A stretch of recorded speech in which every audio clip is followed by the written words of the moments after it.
4. Efectos de la nacionalización del suelo. Los efectos de la nacionalización del suelo podrán observarse inmediatamente, el mismo día en que la expropiación haya sido sancionada legalmente y no recién cuando haya sido recuperado y quemado el último título del empréstito, pro nacionalización del suelo. Y en primer término, se manifestarán en la representación popular, en la política.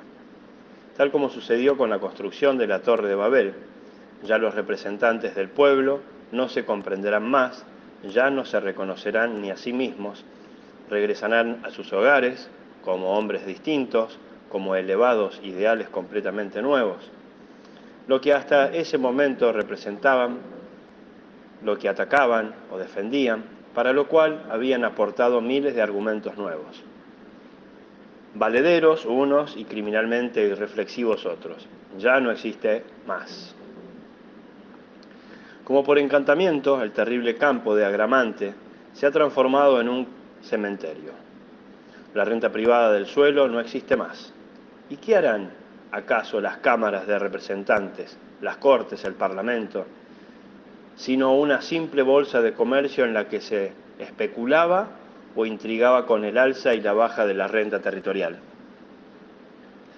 De taberna que levantaba los ánimos para alzar los impuestos, los llegó a calificar uno que estuvo con ellos. Es un hecho irrefutable que las discusiones parlamentarias de los últimos años giraron directa o indirectamente, casi sin excepción, en torno a la renta del suelo. La renta del suelo es en el norte, hacia el cual el gobierno trata de dirigir toda su actividad en el campo de la legislación. La renta del suelo es el eje de la rotación alrededor del cual giran todos los pensamientos de los hombres de gobierno, tanto aquí como en todas partes del mundo. Consciente o inconscientemente, lo mismo da si la renta territorial está asegurada, todo está en orden. Las largas y engorrosas negociaciones durante la deliberación sobre los derechos aduaneros y los cereales giraron alrededor de la renta del suelo, en la concertación de los tratados comerciales, y únicamente las influencias de los rentistas territoriales eran las que causaban dificultades durante las intrincadas negociaciones que condujeron a la construcción del canal del Rin al Elba. Nuevamente, la única resistencia que hubo que vencer fue la de los rentistas territoriales. Todas esas pequeñas libertades tan naturales, de las que hoy disfrutamos, como ser la libre migración, la abolición del servilismo y la esclavitud, hubieron de ser conquistadas venciendo la resistencia de los rentistas del suelo por la fuerza de las armas, pues a la metralla recurrían estos para defender sus intereses en Estados Unidos, de Nueva América. La sangrienta guerra civil no fue otra cosa que la lucha contra los rentistas del suelo. La resistencia, en todos los órdenes, tiene su origen en la acción planeada y dirigida de los rentistas territoriales. Más aún, si de ellos dependiera, la libre migración y el voto universal hubiesen sacrificado ya tiempo en el altar de la renta del suelo. Escuela primaria, universidades, iglesias fueron subordinados desde su fundación al florecimiento de la renta territorial. Todo esto termina ahora, de un solo golpe, como la nieve. La política de los propietarios del suelo se derretirá, se evaporará, se hundirá por el sol de la liberación de las tierras. Con la renta privada del suelo desaparece toda la aspiración política dirigida a satisfacer ventajas pecuniarias. Nadie en el Parlamento podrá ya llenarse los bolsillos, pero la política, que no se dirige a satisfacer aspiraciones personales, sino que únicamente tiene por mira el bien público, ya no es más política, es ciencia aplicada. Los parlamentarios tendrán que profundizar, pues, el estudio científico de todos los resortes nacionales y adaptarse a un método de trabajo tal que enmudecerán todas las pasiones y en el que con sobriedad se tratarán los concretos temas en discusión con ayuda de la estadística y las matemáticas. Pero no solamente se agota la política de los propietarios del suelo, sino también la de sus antagonistas. ¿Para qué se enviaban acaso a los socialistas, a los liberales, a los demócratas al Parlamento? Para que defendieran el bien del pueblo contra los atracos de los rentistas territoriales. Pero los defensores se hacen superfluos, ni bien desaparecen los atacantes. Toda la plataforma política del Partido Liberal se habrá cumplido, como algo absolutamente natural, con la liberación del suelo. Ya no existe más nadie que piense atacar, ni revisar, ni vociferar contra ese programa político. Todos son liberales y piensan naturalmente en este sentido. ¿Qué ventaja particular podría esperar todavía alguien de la política? ¿En qué consistiría la reacción, el programa político conservador? Renta del suelo, más que renta del suelo, era. Renta del suelo, nada más que renta del suelo era. Hasta los mismos agrarios regresivos de ayer piensan hoy en forma liberal y progresista.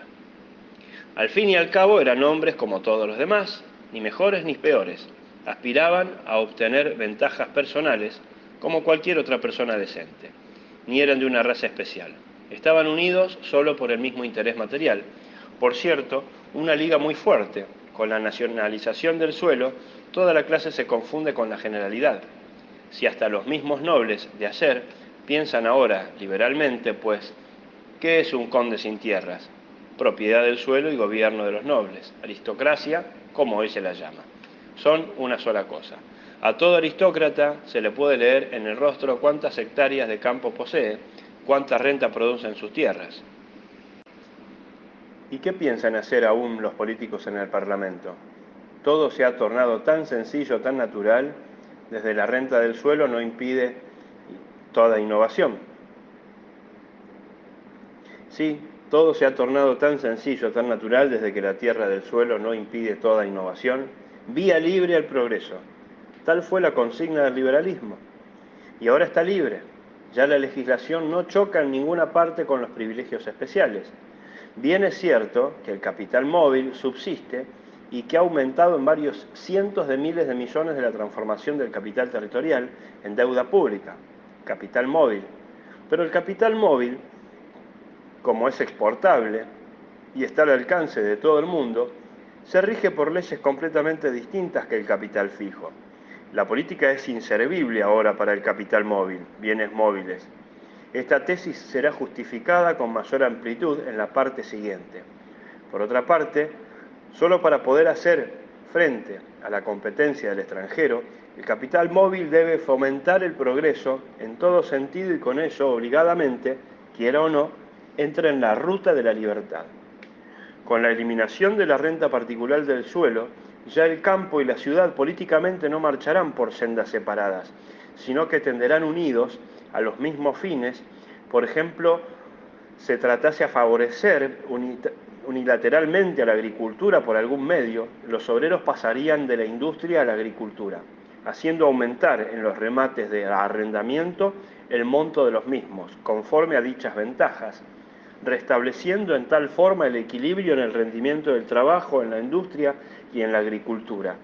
Y en viceversa, naturalmente también, es que las tierras estarían a disposición de todos a las mismas condiciones.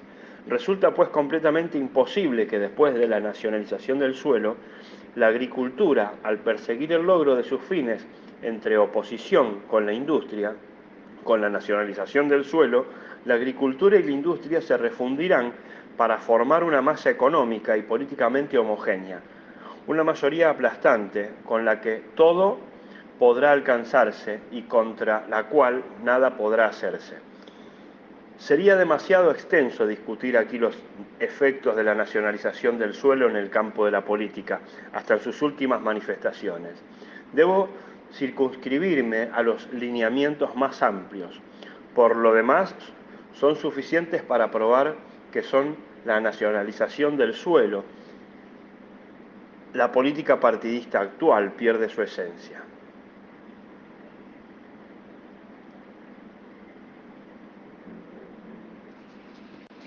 Más aún, la política tal como hoy se la entiende queda completamente descartada, Política y renta territorial son una misma cosa. Si bien con ello la representación popular no será superflua, tendrá sin embargo desde ese momento que resolver problemas más distintos, problemas en los que quedará absolutamente excluida toda aspiración egoísta de particulares. Se realizarán sesiones científicas y en lugar de enviar representantes al Parlamento que deban opinar sobre cuánto asunto se presente y que se permiten opinar también sobre todo, se enviarán especialistas para cada problema. En esta forma todos los asuntos serán tratados por entendidos en la materia, que es lo que se exige hoy de los diputados. Deben legislar sobre ejército y marina, sobre escuelas, religión, arte y ciencias, sobre sanidad, vacunación obligatoria, comercio, ferrocarriles, correo, casa, agricultura, etc. En fin, sobre todo y cada cosa en particular, hasta sobre la cuestión monetaria. Óigase bien, la cuestión monetaria. Han debido decidir estos omniscientes, patrón oro, a pesar de que más del 99% de ellos no tenían ni la más remota idea de lo que es dinero, para qué debe servir y qué debería ser. Puede hacérseles entonces a estos seres atormentados algún reproche que al fin de cuentas no han podido llegar al conocimiento profundo de ninguna cuestión. Estos extraños personajes desaparecerán ahora con la nacionalización del suelo.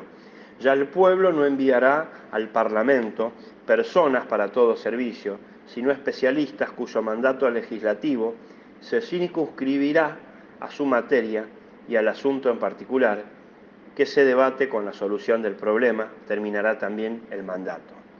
Tan fundamentalmente como el sentido político, la nacionalización del suelo influirá también sobre las relaciones de los ciudadanos entre sí, desde el mismo día de la expropiación. La seguridad que desde ese momento todos tienen los mismos derechos con respecto al suelo patrio, llenará a todos de legítimo orgullo y se manifestará ya en el aspecto exterior del individuo. Nadie doblará la cerviz y hasta los mismos empleados nacionales no les faltará el valor para la protesta. Bien saben ellos que tienen un respaldo en la tierra, una madre bondadosa que concede refugio a todos los que han naufragado en la lucha por la vida, pues el suelo estará siempre a disposición de todos, sin excepción, siempre en idénticas condiciones, tanto del pobre como del rico, hombres o mujeres, de todo aquel que pueda labrar la tierra. Se objetará posiblemente que hoy tampoco falta la oportunidad de arrendar tierra para cultivarla. Pero no hay que olvidar que hoy la renta del suelo ingresa a bolsillos particulares y por ello todos deben trabajar pesadamente, inhumanamente, solo para poder ganar el pan de todos los días. Al implantarse la nacionalización de las tierras, la renta del suelo pasa a las arcas del Estado y beneficia así directamente a todos por los servicios que presta el Estado. Con ello disminuye el trabajo que cada cual debe realizar para ganar su sustento. En lugar de tener que cultivar 10 hectáreas, serán suficientemente 6 o 7, de modo que más de un empleado debilitado por el aire viciado de la ciudad podrá ganarse el pan como agricultor. Las posibilidades serán aún mayores cuando, con la implantación de la libre moneda, hayamos eliminado también los intereses del capital. Entonces serán suficientes 4 hectáreas, donde hoy deben cultivarse 10 solo para poder vivir. Esta fuerza económica y la independencia transformarán naturalmente todas las relaciones humanas.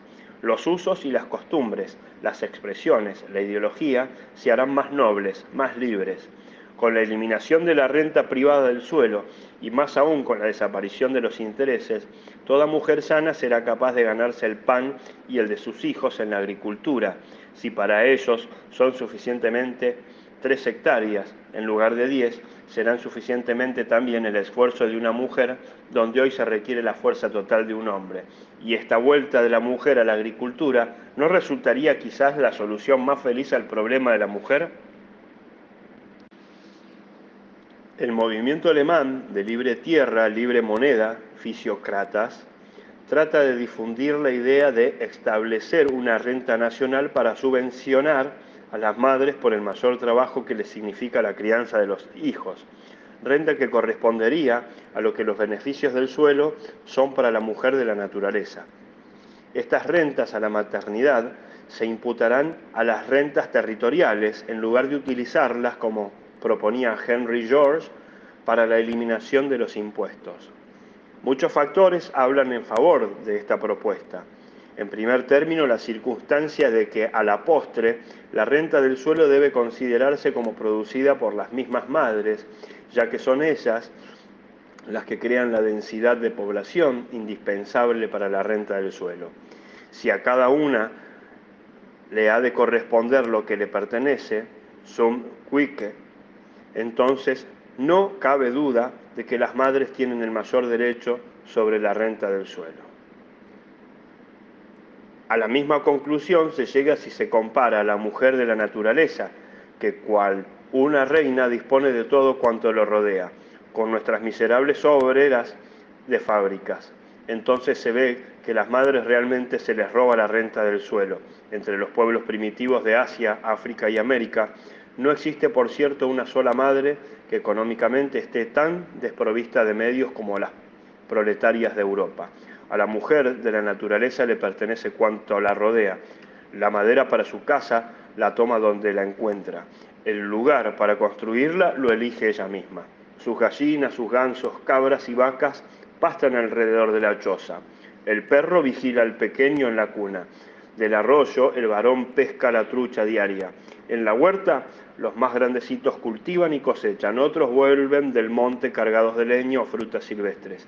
La mayor trae de la sierra el carnero que ha cazado. Y en lugar de todos estos regalos de la naturaleza, hemos puesto al rentista en sujeto obeso, haragán y antiestético.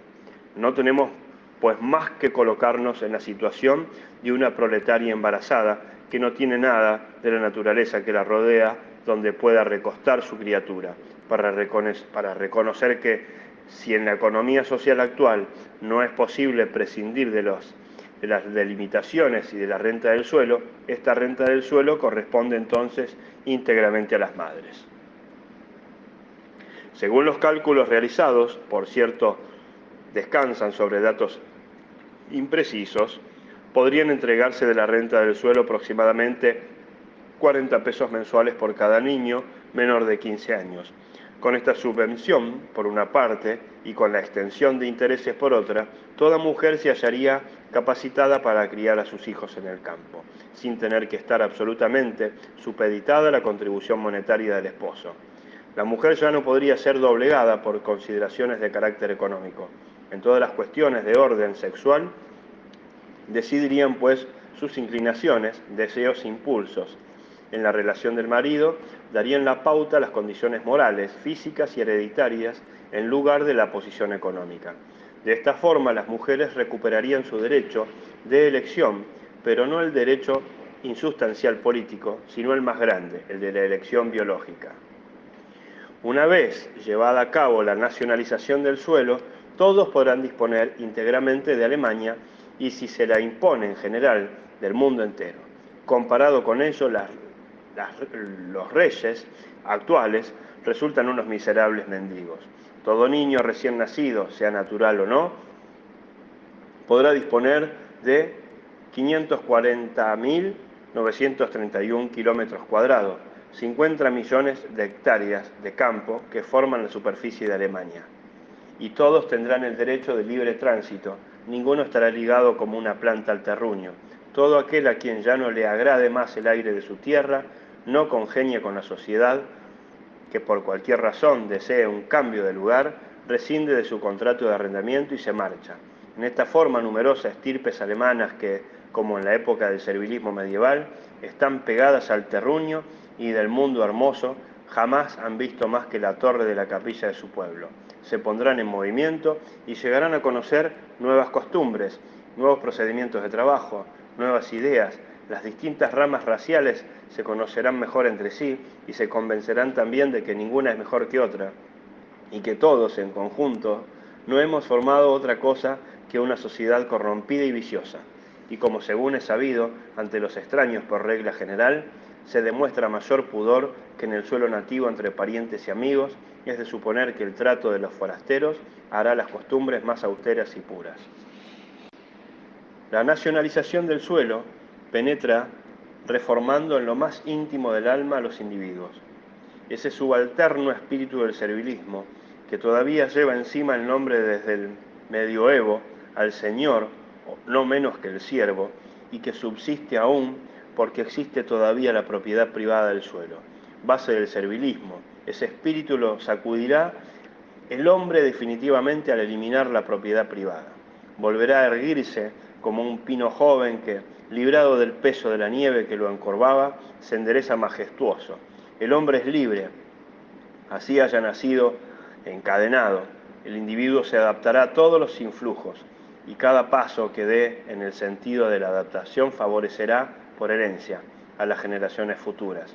Únicamente en el sentido de la esclavitud no se producirá la herencia, ni cicatrices dejará la propiedad privada en el ánimo de los peones. De esta libertad genuina, desde sus raíces por ser de fundamento económico, que nos deparará la nacionalización del suelo, podemos esperar con razón todos los frutos de costumbres ennoblecidas, que hasta ahora esperábamos cosechar gratuitamente. No es forzoso que la paz política interior se manifieste a sí mismo hacia afuera del mismo modo como la satisfacción del yo interior de un individuo se refleja en la expresión de su rostro. El tono autoritario, vulgar, grosero, que hace nacer la renta territorial como expresión natural de la ideología corriente y que impera en las negociaciones políticas, debió influir también en nuestra política exterior, por ese eterno antagonismo de intereses que la propiedad privada del suelo trae consigo. Se nos ha habituado ver en todo vecino, en cada nación vecina, a un enemigo que nos quiere mal, contra el cual debemos estar armados para caer sobre él de inmediato, en el caso dado, para exterminarlo. Es que los pueblos no se enfrentan como hombres y como hermanos, sino como propietarios del suelo. Si aquí y allá se elimina la propiedad privada del suelo, se aleja con ello el motivo de la discordia.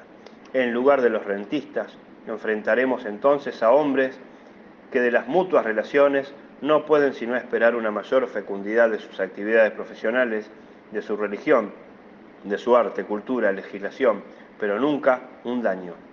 Luego de la nacionalización del suelo, ya nadie será alcanzado por el monto de la renta territorial, y si ello sucede en todas las naciones vecinas, ¿quién se ocuparía todavía de los derechos aduaneros que envenenan el tráfico entre los pueblos, originan discordias, conducen a medidas de protección y trastornan las relaciones de tal modo que los pueblos solo pueden desembarazarse de ellas con pólvora y plomo?